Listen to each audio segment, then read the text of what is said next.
I'm sorry about that, everyone. I have people who don't seem to understand that when I start something, I gotta stay focused on it. I'm sorry. Anyway, so today we're just gonna get back down to the basics that started this podcast. All right, we're gonna get to the real world. Yes, sir. We're gonna go back to the real world.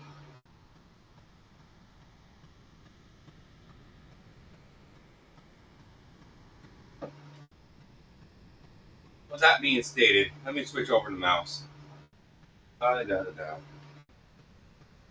da da da. All right. So we're going to be talking about how the White House weighs in on the hemp legislation as GOP lawmaker pushes accelerated THC product ban. All right. So I'm going to be honest. This is stupid, but we're going to read it because it does affect the cannabis world. So the White House officials are giving feedback on pending legislation to create a regulatory framework for hemp amid a swell of proposals from lawmakers on the issue, including a new amendment that seeks to expedite enforcement of the pending reclassification of hemp-derived THC products that is currently scheduled for November. So basically, they want to put a new constitutional amendment out there that is literally going to make it easier to arrest people for having THCA and stuff like that.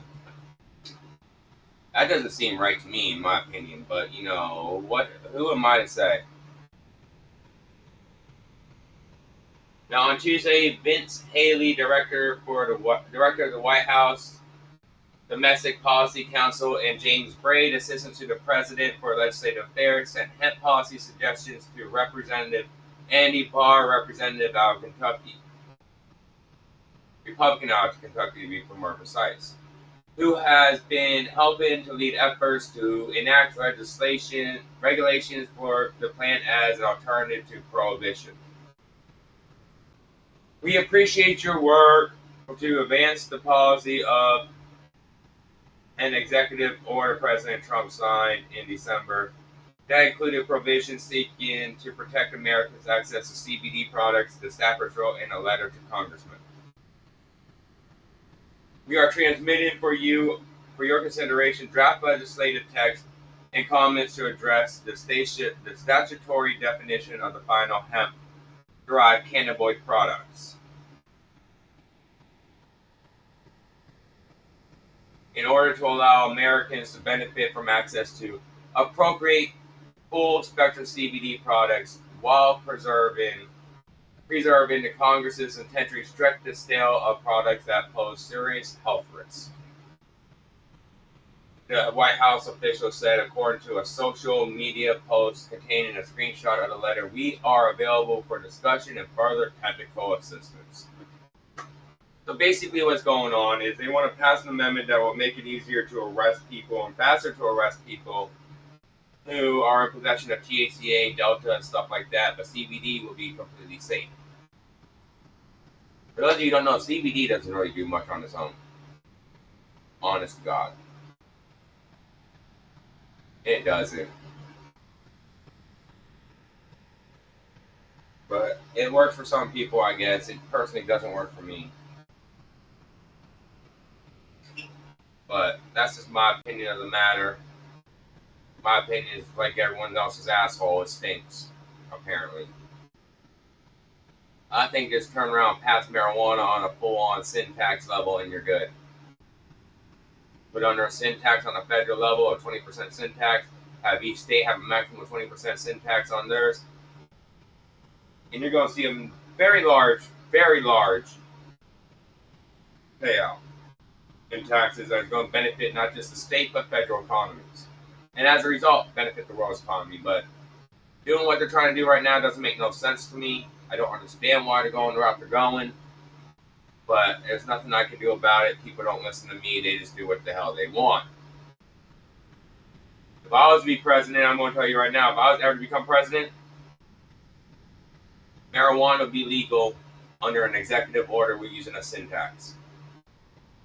Honest to God, it would be done within the first 30 days of me being in office.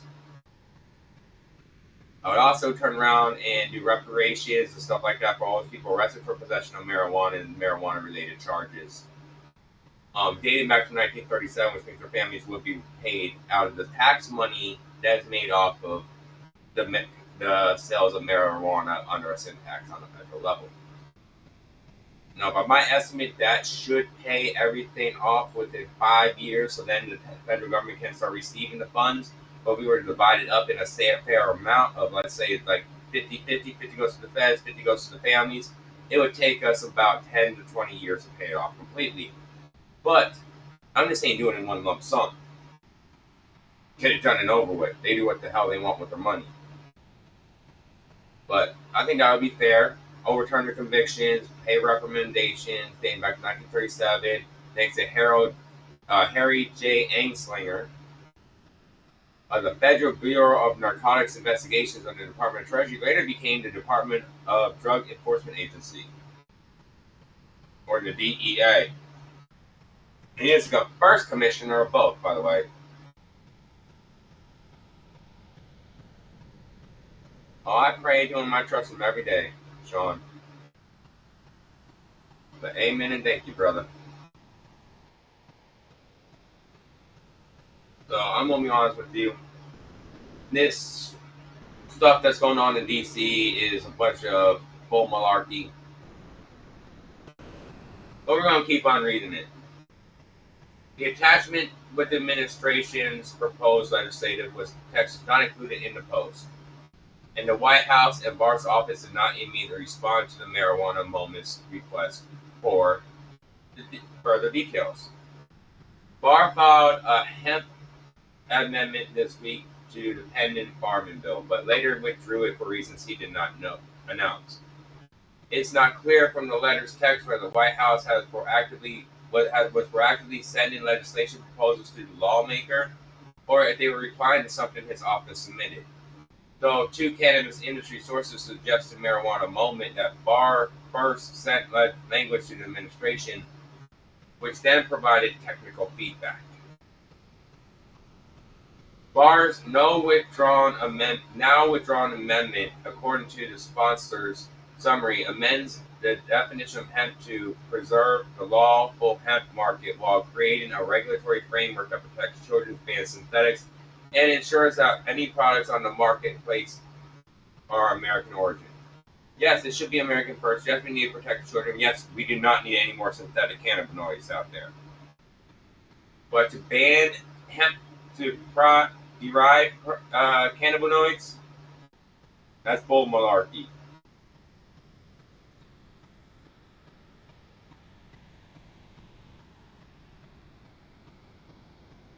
There's a TikTok from Mark Coheeds. X comment. Next post from Mark MARC Cohodes, COHODES. That says, okay guys, since you all want to troll me and have been all day about the Barr bill, here you go, here you asshats go. It's one plant that should have one set of rules, and it should be legal with proper age gated and restrictions. And it just shows what he hemp to cry, blah blah blah blah, 1946, and then going back to the Marijuana Taxation Act, 1937. So we're not going to read all that. Meanwhile, Representative Mary Miller, Republican out of Illinois, also filed a new Farm Bill amendment that she said expedites enforcement of hemp restriction provisions that are now set to take effect on November 12th. Instead, under her proposal, the ban would kick in on the date the new Farm Bill is enacted, though it's not clear based on current progress in Congress when that will actually be.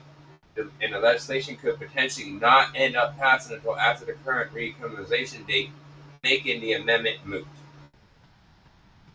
Hemp derivatives with less than 0.3% Delta 9 THC on a drug weight base were federally legalized under 2018 Farmers Bill that Trump signed during his first term in office. But late last year, the president signed new legislation containing provisions that will redefine hemp to make it so only products with zero point 0.4 milligrams of total THC per container will remain legal after November 12th. Milligrams. How much is that in percentage? Someone tell me, how much is 0.4 milligrams in percentage for marijuana? Trump this week pushed congressional lawmakers to make two actions to amend the currently scheduled hemp ban, which he suggests threatens to federally recriminalize full-spectrum CBD products.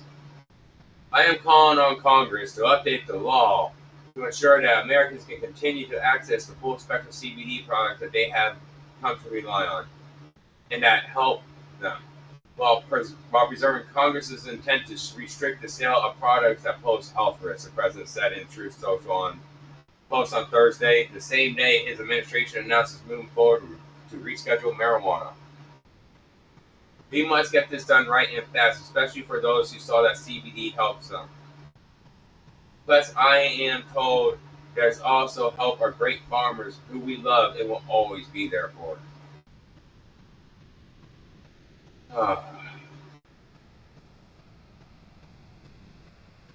Basically, a whole lot of bull malarkey over one plant, guys. A whole lot of bull malarkey over one plant. Which I'm about to spark up on.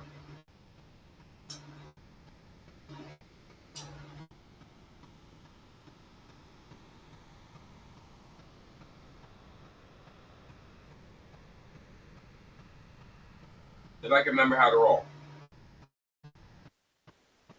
No, I know how to roll. I've just been having issues lately, that's all.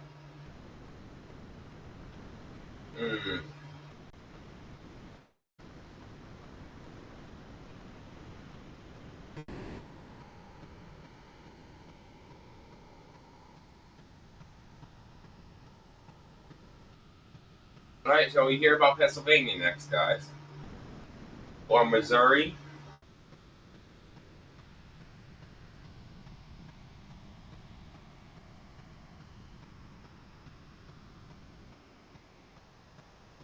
The biggest things right now in the marijuana news, and this is all I've been seeing over the past couple of weeks, is Pennsylvania, Missouri, the Supreme Court case on guns rights for marijuana users not impacted by federal rescheduling. Trump DOD says it's violent, so I guess that's important.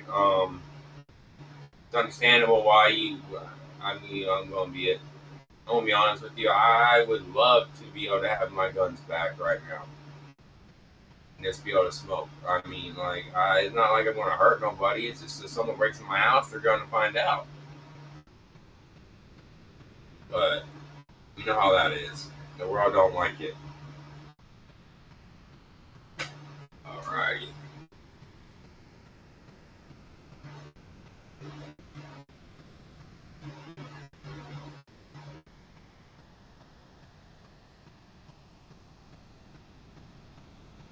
There's something interesting, guys. I'm going to go back to Pennsylvania and Missouri here in a minute. But teen marijuana use is lower now than before legislation government study from Minnesota's official show.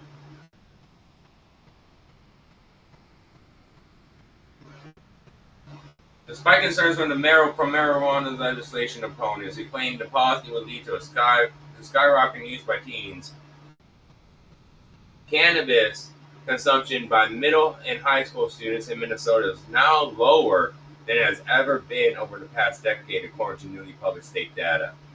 There continues to be a steady decline in youth cannabis since 2013, with 96% of students reported not having used cannabis in the last month. That's impressive. 96% said they haven't smoked in the past 30 days. That is impressive, guys. Highly impressive.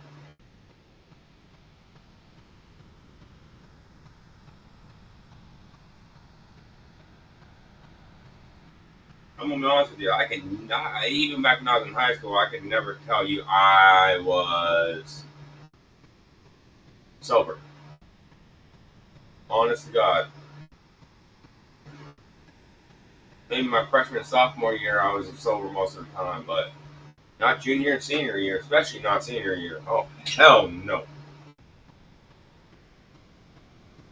The money I was making? Please. Why the hell would I be sober?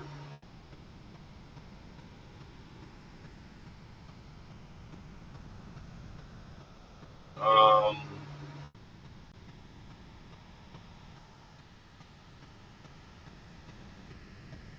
that's a little,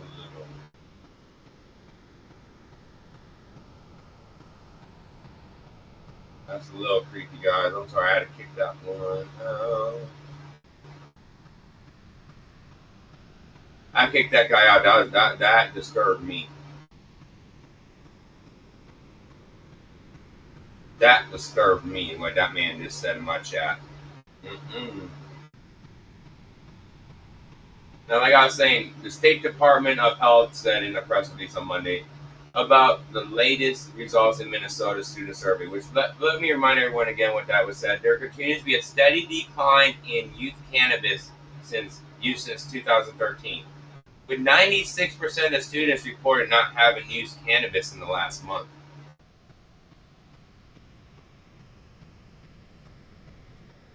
The State Department of Health said in a press release on Monday that the latest, we already read that. Now, this covers conduct every 3 years among students in grades 5, 8, 9, and 11. Governor Tim Walz signed a bill. I totally forgot he's the governor of that state. Hold on, I got to stop myself from gagging. His name came out of my mouth. No, you're good. I kicked them out. They're gone.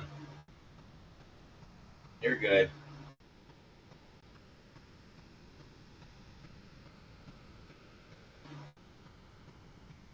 Now, I'm not going to say this man's name again, but Governor TW, let's go with that, signed a bill to legalize marijuana in Minnesota in 2023, making the latest iteration of the survey the first to come since the prohibition of cannabis for adults over the age of 21 was ended.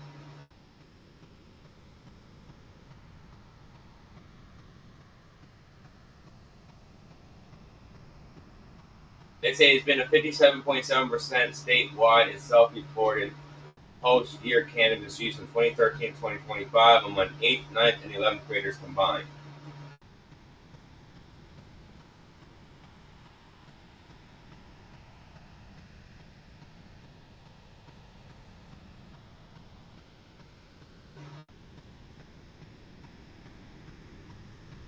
I mean, the statistics are good, but it's not worth it. It's not worth reading with where it's coming from.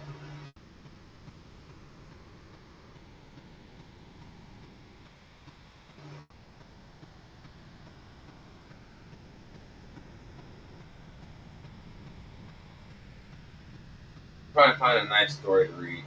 Happy story.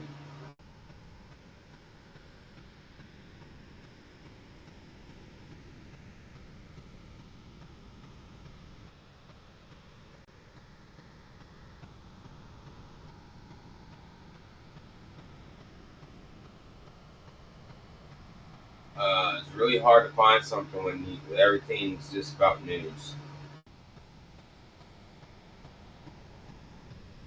And the second I go to play music, I get blocked.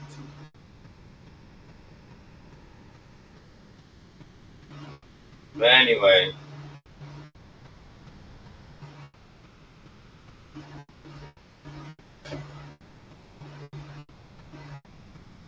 I gotta make sure I read this right.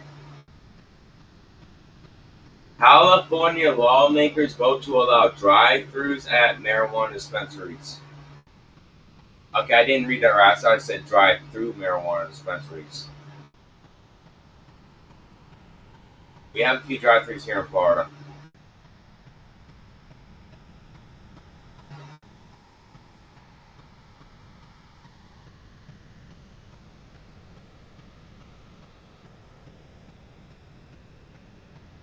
Okay.